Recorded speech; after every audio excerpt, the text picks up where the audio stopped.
Eu tenho certeza que se você clicou nesse vídeo é porque você tem interesse em saber um pouco dos resultados da Itaúsa e claro, nós vamos tratar sobre muita coisa a respeito dos dividendos futuros, um pouco do resultado que ela teve no quarto trimestre de 2022 e também no ano de 2022 e vamos comparar ano contra ano. E claro, eu vou fazer uma análise bastante detalhada do porquê que eu não invisto mais na Itaúsa e claro, eu vou deixar aqui no card para vocês analisarem o porquê que eu vendi a Itaúsa, se vocês quiserem uma análise um pouco mais profunda, mas claro, eu vou trabalhar muito aqui nesse vídeo. Então, se você quiser saber todas essas informações, fique comigo para logo após a ver. Então, vamos para o vídeo.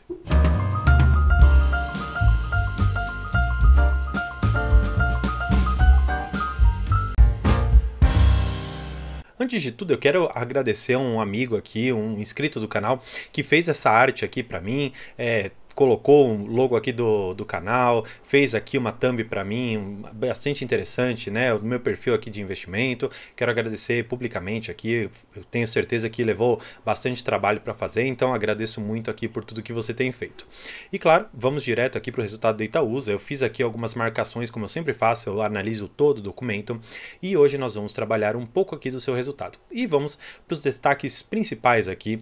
E claro, não podemos deixar de destacar que a Itaúsa é sim uma empresa bastante lucrativa e que trouxe para o seu acionista uma rentabilidade até que interessante. Então, olhando para o lucro líquido recorrente, nós tivemos um aumento aqui na casa de 14% em relação ao ano de 2022.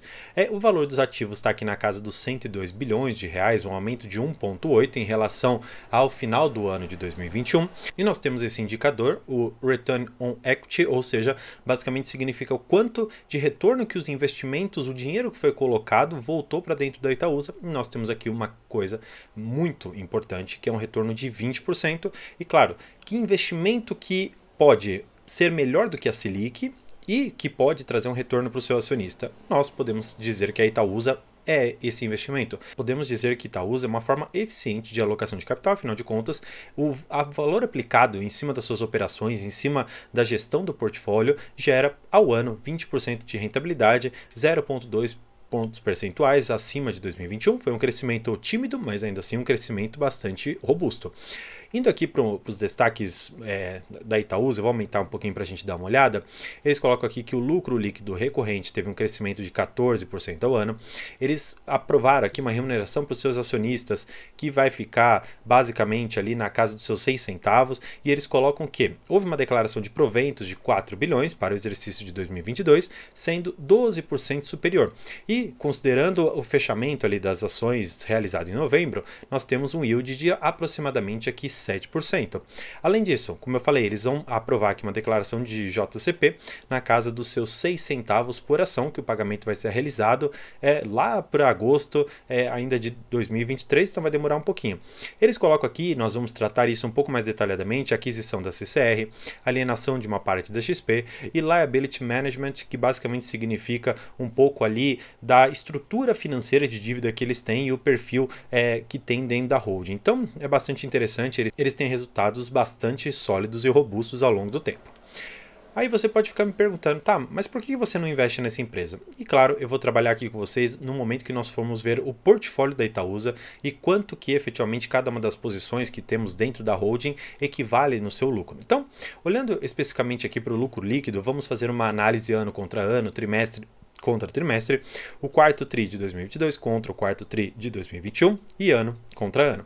Olhando aqui de TRI contra TRI, que não é uma análise tão justa, nós tivemos uma queda de quase aqui 19,5%, só que se olharmos ano contra ano, nós tivemos um aumento de 12% do seu lucro líquido, que é muito importante, afinal de contas, estamos em questão de lucro líquido aumentando 12%, praticamente o valor ali da Selic, já descontado os impostos e outras coisas que nós temos incidentes sobre o investimento numa renda fixa.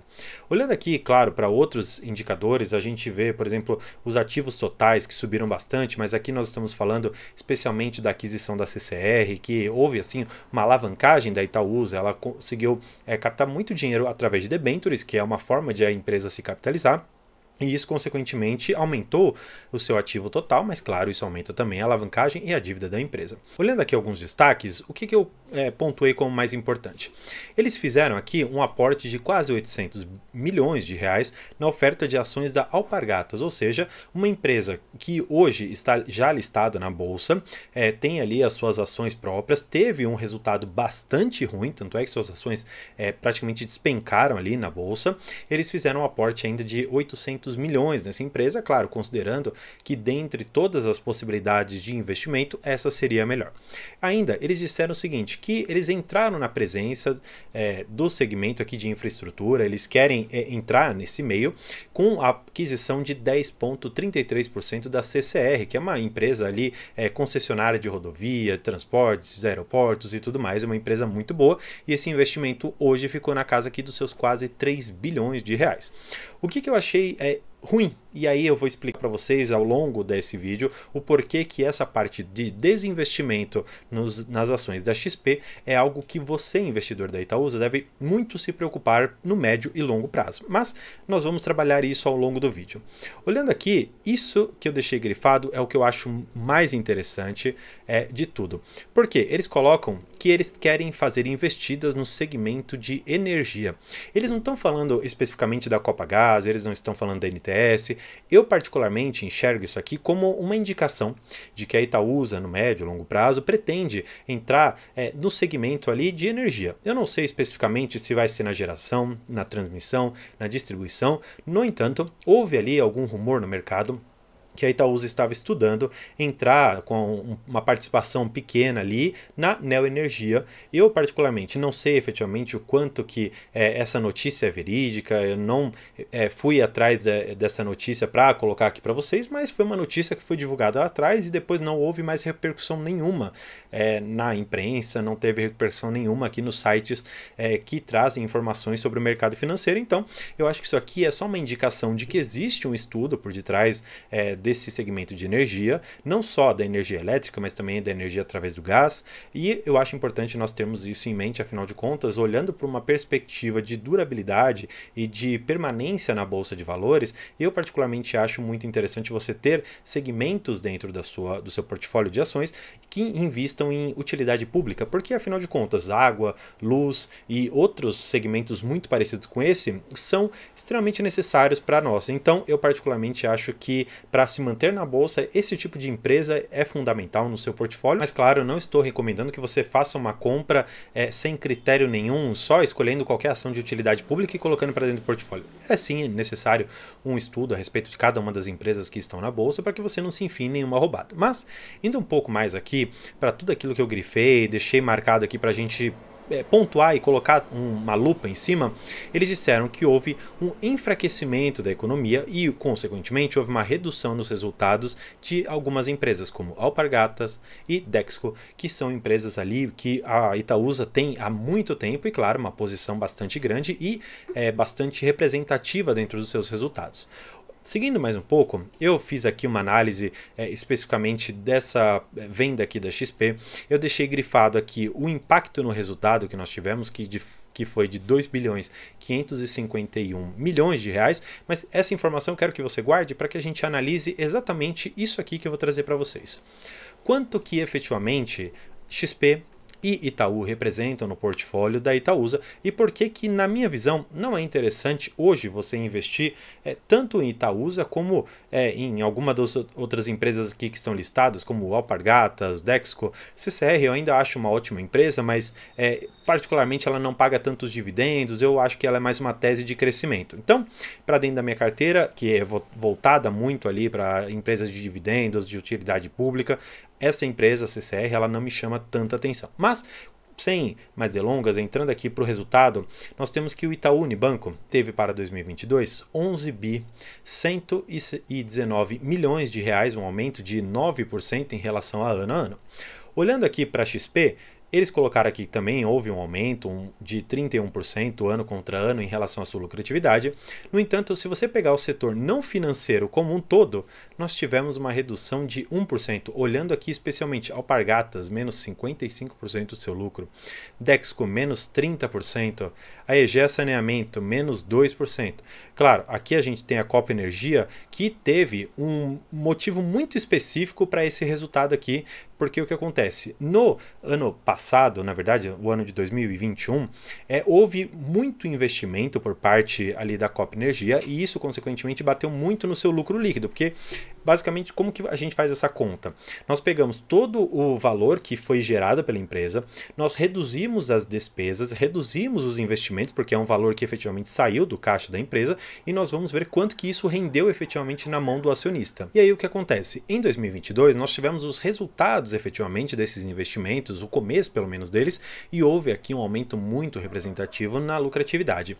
Claro, olhando aqui para a NTS, nós tivemos um resultado muito forte, aqui na casa dos seus 802 milhões de reais de lucro apenas no ano de 2022, que é uma empresa muito boa, afinal de contas ela está no ramo de gás, que é uma forma de energia muito interessante e necessária para todos.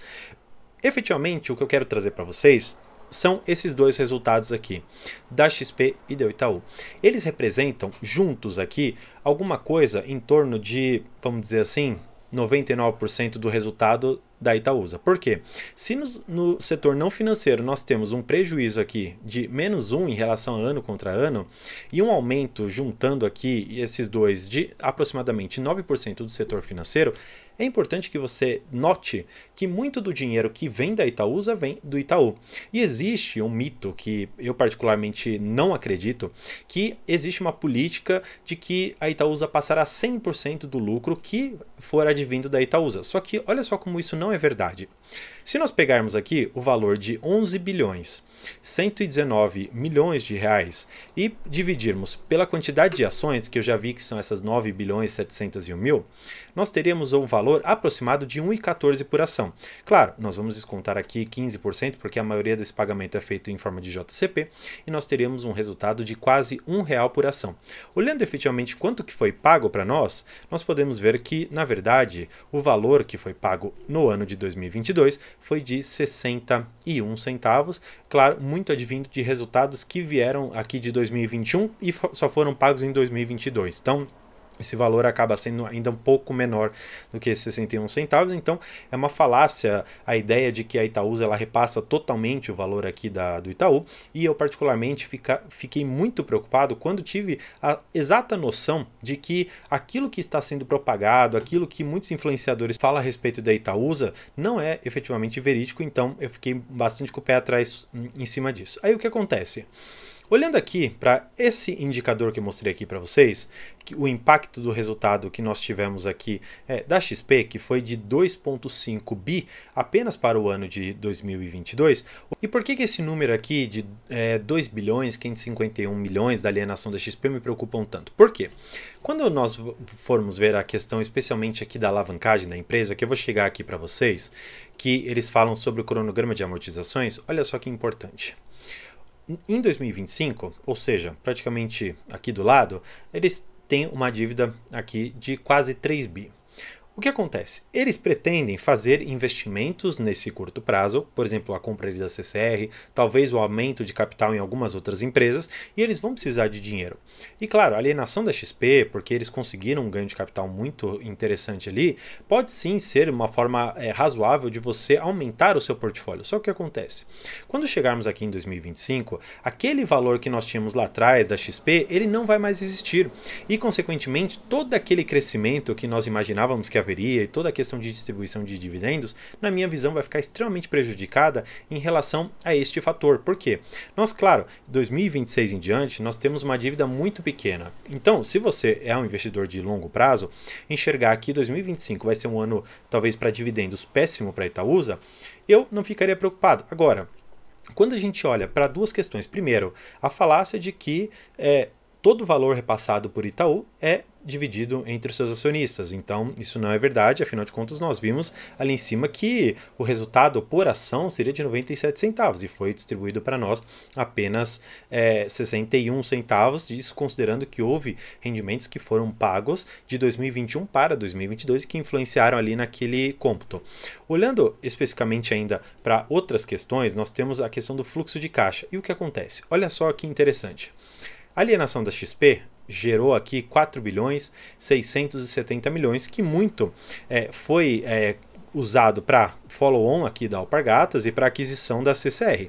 Por que isso é muito bom? Porque, de uma certa maneira, aquilo que é gerado pelo caixa que existia antes e os proventos que foram recebidos, eles não foram efetivamente utilizados, porque nós conseguimos pegar aqui a alienação da XP e fazer o pagamento desses valores. No entanto, o que acontece? No médio e longo prazo, essas ações da XP elas vão acabar. Então, esse valor aqui que nós temos de proventos, que são dos setores financeiro e não financeiro, não serão suficiente, por exemplo, para você fazer sequer a aquisição aqui da CCR.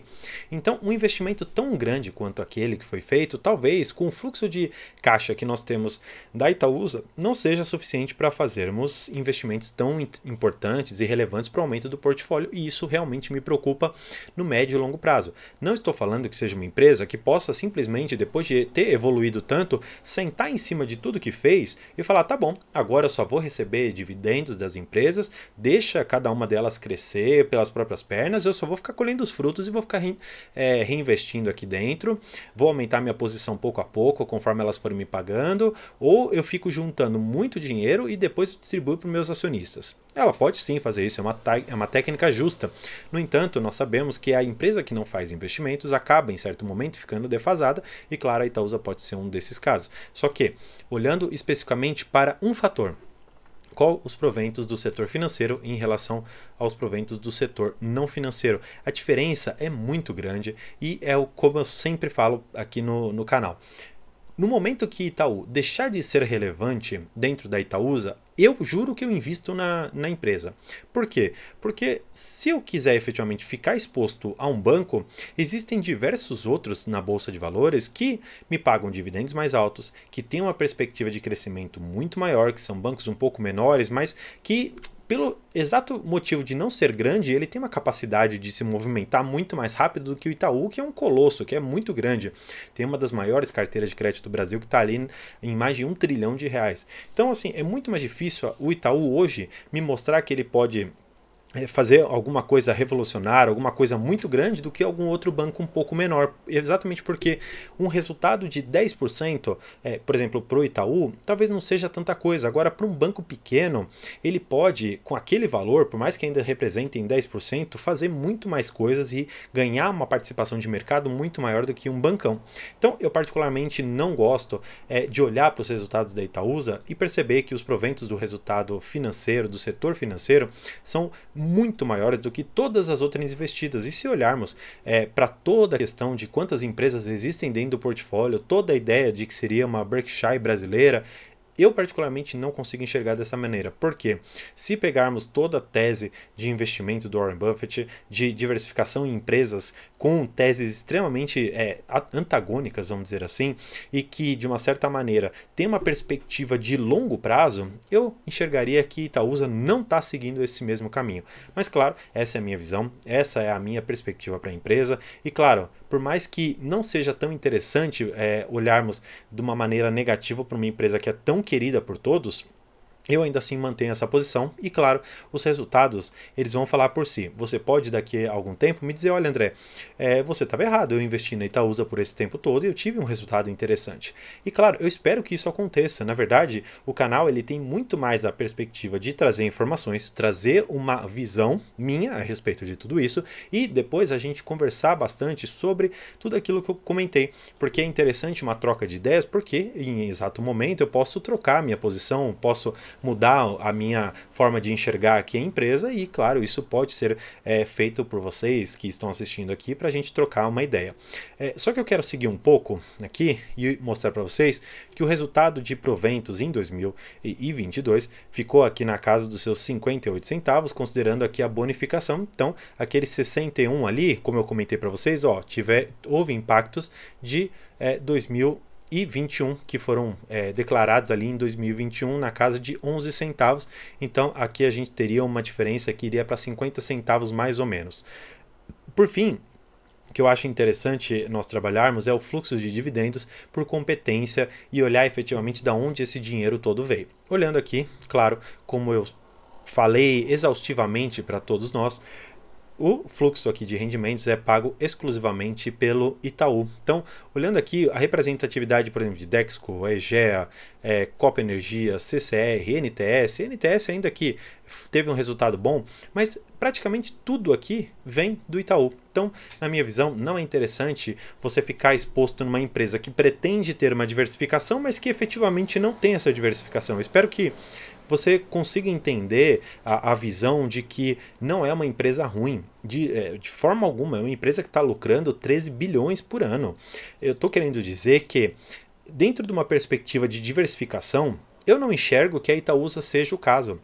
Se fosse para escolher uma holding, por exemplo, eu teria, por exemplo, a Cosan como uma das holdings que estão dentro de um portfólio interessante e bem diversificado, que não está tão voltado ou tão preso a uma única empresa. Então, eu olharia dessa maneira para Itaúsa, olharia com uns olhos bastante cautelosos e, claro, trazendo aqui para mim, para a gente encerrar, eu só quero dizer que Itaúsa e Renovam não é uma empresa ruim, na verdade, é uma empresa muito boa porque reporta lucros por diversos anos, tem bonificado seus acionistas, tem trazido dividendos que, por mais que não tenham sido crescentes, eles têm se mantido ao longo do tempo numa média que já foi variável ali de 4% até 10%, a depender ali do preço que você entrou na ação.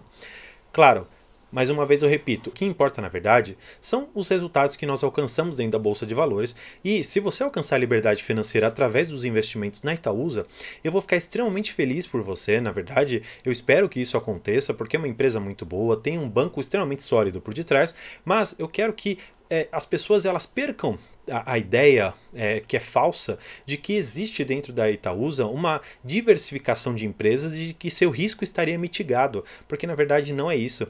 É como se eu dissesse para você que eu tenho 10 caixinhas e você está bem diversificado porque você tem 10 caixinhas. Só que a caixinha número 1 é aquela que traz todo o resultado e todas as outras trazem um resultado tão ínfimo ou até mesmo um prejuízo que acaba refletindo naquela caixinha 1. Então, na verdade, a sua diversificação não existe. A diversificação que existe dentro da Itaúsa, ela é sim pro futuro, imaginando sim que essas empresas elas possam ganhar volume, possam ganhar atração e crescer muito seus lucros através de investimentos, através de talvez entrar na bolsa de valores, algumas dessas empresas que ainda não são listadas, e isso pode gerar um ganho de capital muito importante para você. Só que enxergar para a Itaúsa como uma empresa que tem diversificação, eu já não enxergo dessa maneira. Eu particularmente enxergo que há uma concentração muito grande em Itaú em função do quanto que de caixa representa para a Itaúsa. E se você for investidor dessa empresa, deixa aqui nos comentários. Vamos conversar um pouco a respeito dos resultados. Me conta aqui se efetivamente você concorda ou não comigo.